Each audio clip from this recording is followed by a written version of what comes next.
Vexamos unha pinga de auga de mar. En principio é só iso, non? Non ten nada de especial. En realidade, hai zooplancto, pequenos animais, que poden incluir, por exemplo, pequenos crustáceos e larvas de ourizo de mar.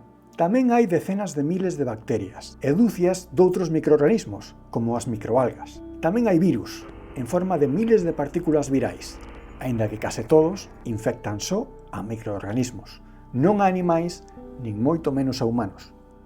Supoñamos que queremos saber que bacterias están aí. Hai unha molécula que nos pode dar moita información, o ADN. O ADN forma un código de 4 letras: A, adenina, T, timina, C, citosina e G, guanina, e ten 2 cadeas, nas que unha é a complementaria da outra. Así, se nunha cadea hai unha G, a súa complementaria é a C, e onde hai unha A complementaria é a T. O que aparece nunha das cadeas pode ser lido por un aparello, o secuenciador.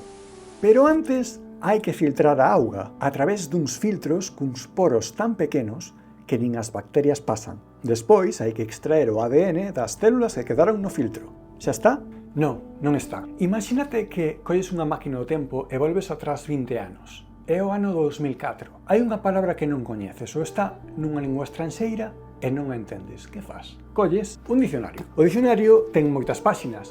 Para encontrar a palabra que ti buscas, vas a ter que buscar por orde alfabética. O que hai aquí é moita información que non necesitas. Hoxe en día, o que fas para atopar esa palabra é ir á web do dicionario en sí, e tecleas a palabra. Vas a ter só a definición ou a traducción da palabra que ti buscas. Pois a situación que temos agora é similar. Temos moito ADN, moita información de moitos organismos. O que queremos é facer unha selección de organismos, porque buscamos un xene que, grosso modo, só está nas bacterias, e tamén buscamos un xene concreto que dá moita información sobre que bacteria é cal. Pero temos unha paradoxa. Temos demasiada información, pero ao mesmo tempo está o ADN diluído. Por lo tanto, non só necesitamos seleccionar información, sino que ademais esa información seleccionada vai ter que ser amplificada, repetida moitas veces. Iso imos ver como se fai, grazas a PCR. Para iso, nas bacterias hai un xene, o do ARN ribosómico 16S, que nos dá, nunha secuencia relativamente curta, moita información sobre de que organismo se trata. E como o seleccionamos? O ADN novo sintetízase grazas a unha enzima chamada polimerasa, lendo ADN xa existente e copiándoo de forma complementaria, recordas? Pero para comenzar a funcionar necesita unha secuencia de ADN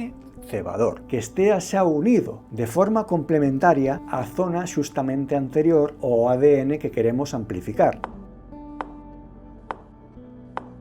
Que a polimerasa precise de cebadores xoga ao noso favor, porque así podemos deseñar unha secuencia de ADN que funcionará como ferramenta de busca dun procesador de texto.